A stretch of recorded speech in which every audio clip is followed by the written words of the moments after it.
All right. Welcome back, everyone. Episode 3 of Our Loud World. It's been a few days, so hope you don't mind a little bit of a wait. Just had a few things to do, so didn't get a chance to make a couple new episodes, but doesn't mean that there isn't stuff to talk about. All this I could try and split into several episodes, but there's a lot to talk about here. Lots of fun, interesting happenings in the world of rock, in the world of alternative rock, which doesn't seem to be a landscape that provides too much noteworthy news these days.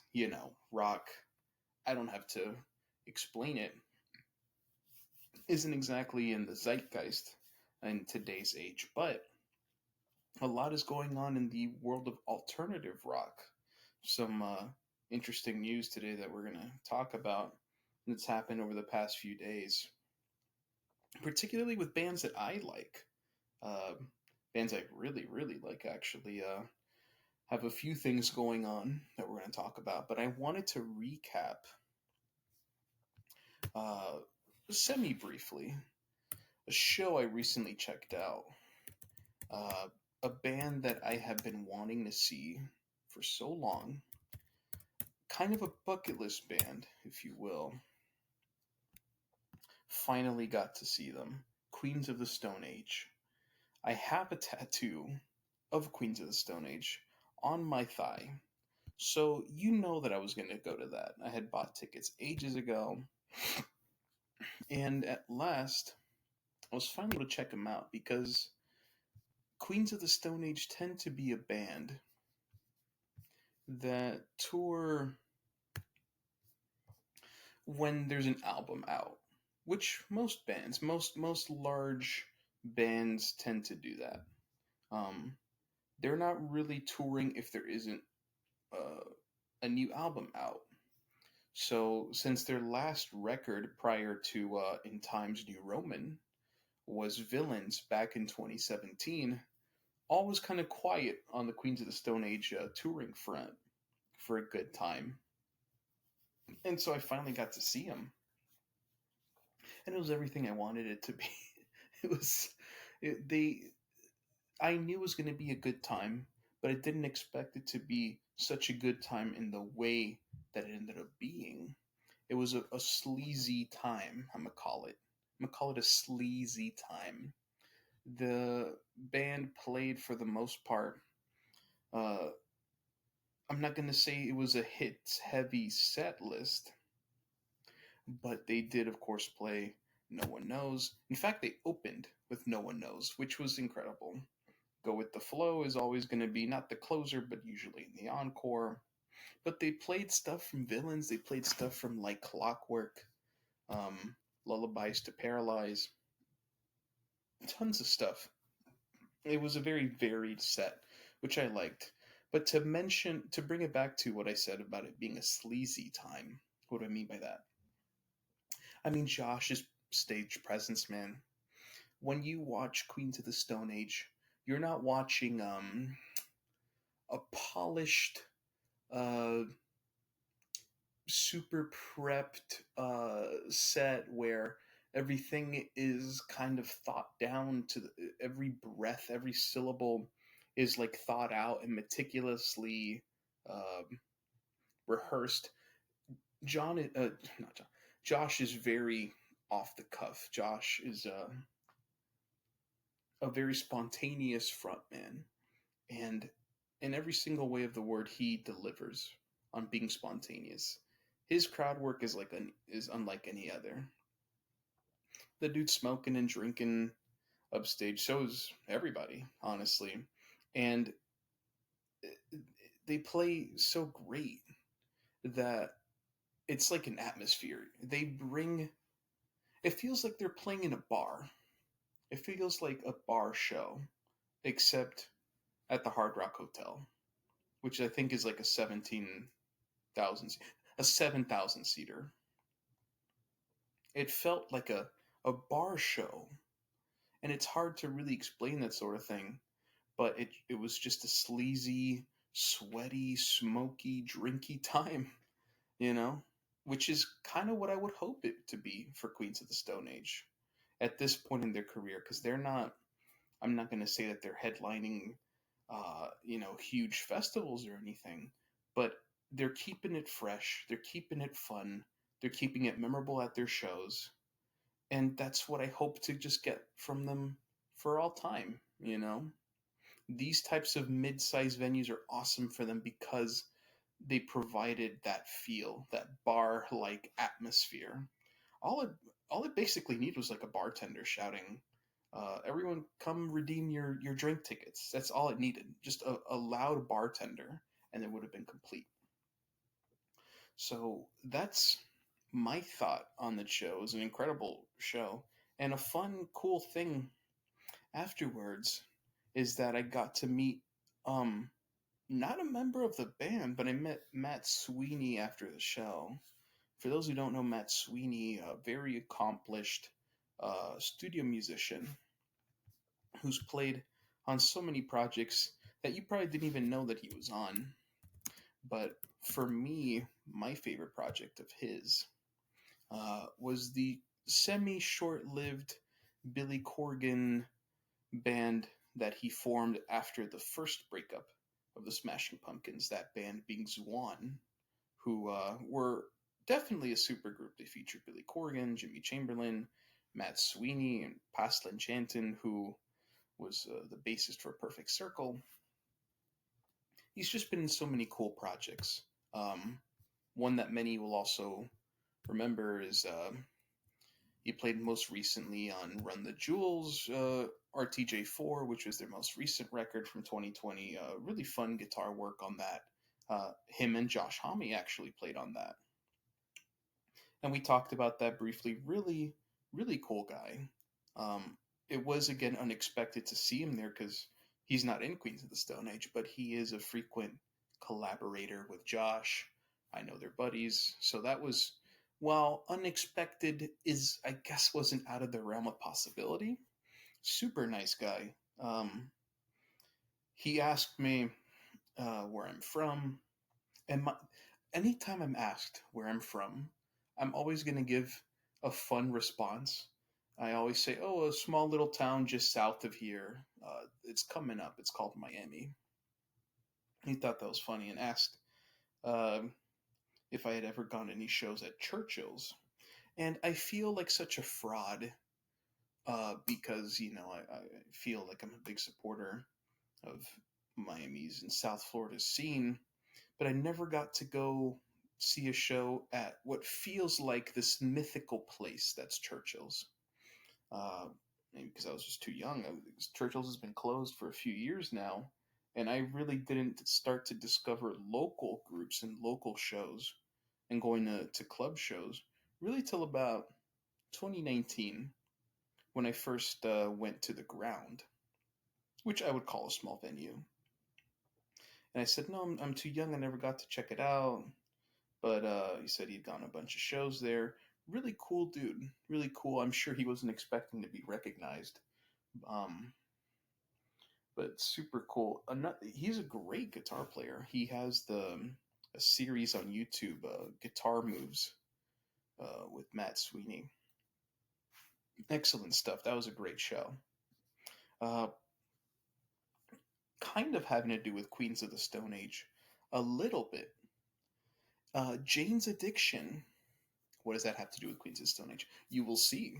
Jane's Addiction, uh, famed LA alternative rock and hard rock group, um, just played their first show in 14 years the other day with Dave Navarro. Uh, Jane's Addiction without Dave just felt odd. Odd but not wrong. Why do I say that? Because I got to see Jane's Addiction um, for the first time in 2022. They were opening for the Smashing Pumpkins. And on that tour, Dave had been sitting out for some time. Apparently, he had been dealing with long COVID, and I guess a couple other issues. So he wasn't able to join the band then. But they soldiered on with Troy Van Leeuwen of Queens of the Stone Age.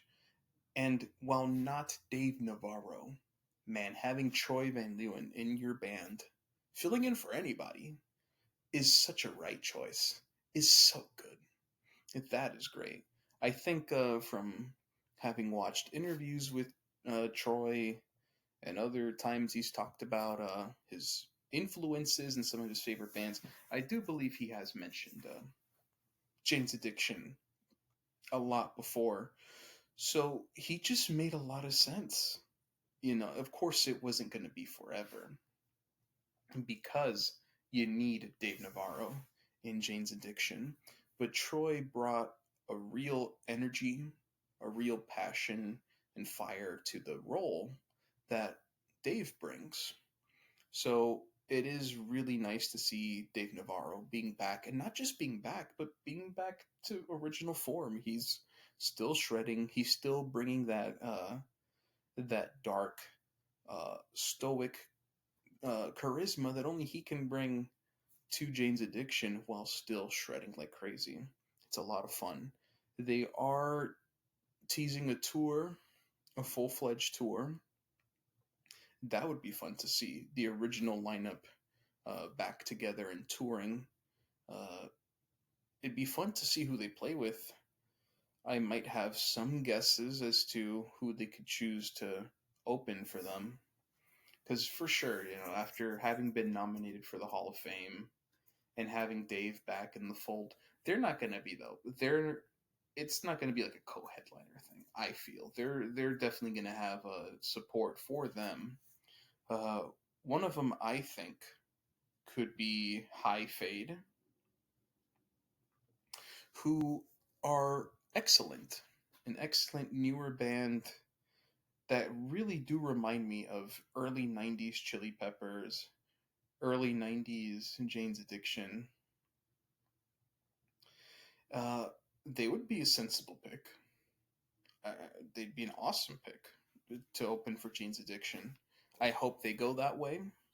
Uh, Also, they're new, relatively young band, so they'd be able to get younger eyeballs on Jane's Addiction, which they're not going to have trouble getting eyeballs because, like I said a second ago, they have been nominated for the Hall of Fame. They do have Dave back, um, so there's energy, there's momentum, there's something here to it. I don't think this is going to be you know, a low attendance type of tour. And speaking of low attendance, another thing that's popped up here in the rock news world, um, the Black Keys, another personal favorite of mine, who I've gotten to see twice, and I've gotten to meet Pat and Dan, had to cancel their entire U.S. tour suddenly. They weren't coming to Florida on this particular tour, at least not this leg that they had going on. So I wasn't really affected by this, but everybody who had bought tickets saw that their tickets were canceled. Um the band quietly canceled their tour, and there was a lot of speculation as to why uh, they were doing that. But it seems relatively innocent. Um, it looks like they're going to be retooling this tour that they're on to kind of play smaller venues. Now, people can look at that and say, "Oh, was it low ticket sales? Was it this? Are they? What's really going on?" I believe yes, it could be lower ticket sales than imagined because they were going on an arena tour, which I think was a little lofty. I think was a little ambitious. I'm not going to say that they certainly cannot, because they certainly have. In the height of the Brothers El Camino Turn Blue era, yeah, they were playing arenas. Hell yeah, they were playing arenas. Um, and selling, I'm not going to say selling out, but we're definitely playing big arenas and definitely putting butts in seats. Um, I think way back in the day during the El Camino tour, they were sold out Madison Square Garden in about 15 minutes, if I'm correct, according to like an old interview I saw. So I don't think the issue is that just there's no interest for the Black Keys, because there absolutely is. Still a place in 2024 for blues rock, for for blues rock that harkens back to the early days of the Delta. That definitely harkens back to the 40s and 50s. There is still a place for that type of sound. Um, of course, are they going to be able to play these large venues? I don't think so, because it definitely has been a good while since they've had a huge hit record. They've still been putting out records and they're still touring, but in terms of a large hit, it's been quite a while. So maybe arenas were a little excessive, I would say. But I want to spin this in a good way, because I actually would kind of prefer to see a band like the Black Keys in a theater type setting here in Miami. The Fillmore could not be a better venue. You can't ask for a more perfect venue for the Black Keys than something like the Fillmore. You know. Now there's some people saying, "Oh, I want like time to start doing bars." That's come on. That's no. It's not going to happen. But theaters shows, I think, are super appropriate for the Black Keys. That bluesy, again, that blues rock type sound just feels perfect for theaters. Feels perfect for those types of venues. Even the larger type theaters, kind of like the Hard Rock Hotel, the Fillmore, because people will see this sort of thing and say, "Oh, they're done. They're done. They're far from done." They had a star-studded record released just recently. Ohio Players had featured a personal hero of mine, Noel Gallagher. Featured another big face, Beck, and a couple other big names. So for people to start saying, "Oh, they're done. They're this," is very false. Is it, not true. But I think they could turn this situation around in a positive light and say say to themselves, "Hey, maybe these smaller shows don't have to be like, oh man, what a downgrade." Because there are people that I think would interpret that as that, see it in that way. Oh, we couldn't sell out the arena show, so we kind of had to downsize. Anyone could see that as a failure. Anyone can see that as like oh look, there's no interest in these guys. I don't think so. That is not a way I would look at that. As a fan of the band, as a fan of this type of music, I think these smaller type places are super appropriate, are super cool, would lend perfectly to bands like them. So I don't think, at least if I were the guys, I would see this as like a downgrade. I definitely would not. Because yes, a smaller venue does not necessarily mean, oh, there's just no audience anymore. Because I don't think that's true at all. Especially since these days, um, the White Stripes aren't a thing. Jack White doesn't really seem to be going for that type of sound anymore. He's kind of branching off and doing more experimental work. I think the Black Keys have this type of sound all to themselves now. So and and they're doing just that. Still making records, still making a bunch of records, and still always touring. So there is still a market for them. So I think they'll come out of this good, and they'll maybe they even have potential to sell out some of these theaters. I wouldn't doubt that, not one bit. So I wish them luck. I think they're going to have a great tour. Smaller venues does not mean no interest. You're going to get an even better show, actually, at some of these smaller venues than you would have gotten in these big monolithic arenas. Yeah. The next point, next topic, a fun one. Again, lots of stuff going on in the rock world, alternative rock world. Sublime. Sublime continue to be kind of on this victory lap ever since they had a quasi reunion now with Jacob Noel and Bud Gaw. Sublime released the first new track in 28 years that featured Bradley Noel on vocals. The band resurrected, I guess, as how it tends to be with posthumous tracks, um, demos um, that were recorded by Bradley back in the day, and they were used on a brand new track that featured stick figure and vocals from Jacob Noel. So kind of like a father-son duo, which is really cool, is really sweet to see. And stick figure's place in the song was quite good too. Um, Now, yes, while this was the first new track from Sublime in 28 years, um, I'm sure many of us know that Sublime with Rome was still a thing. And it's not to discount Sublime being back on the touring circuit or anything, but I, we gotta give credit where credit is due. I think Rome did a huge, uh, did a hugely great job over the past 13 or 14 years that Sublime with Rome were a thing. For the uninitiated, after Bradley Noel passed, that was the end of Sublime. And then in about 2009, Eric Wilson and Bud Gaw, the two remaining members of Sublime, just started playing around again, uh, kind of experimenting and seeing where they could go, jamming again. And they wanted to get the band going again, resurrect Sublime. And they ended up going with Rome Ramirez, who was, I think, 19 at the time.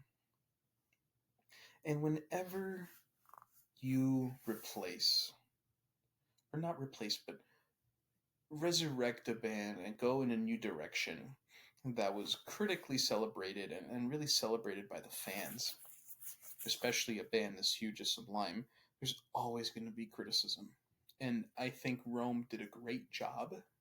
Um, some songs from the Sublime with Rome era really do keep it up, really can stand on their own, and I think are worthy of being listened to. Uh, Sublime with Rome, in fact, actually released their final record because you're not going to have two warring or two separate types of Sublime at the same time existing. So they did a solid job, man. Because how many times are you going to go on a Facebook comment section or an Instagram comment section, or even worse, a YouTube comment section, and find the, as surely as the sun rises, you're going to find horrible, negative, straight up evil comments from people saying, oh, so and so is never going to be like this and that. Never. I refuse to accept it. And that's all everyone's opinion. You don't have to like when a band does this sort of thing.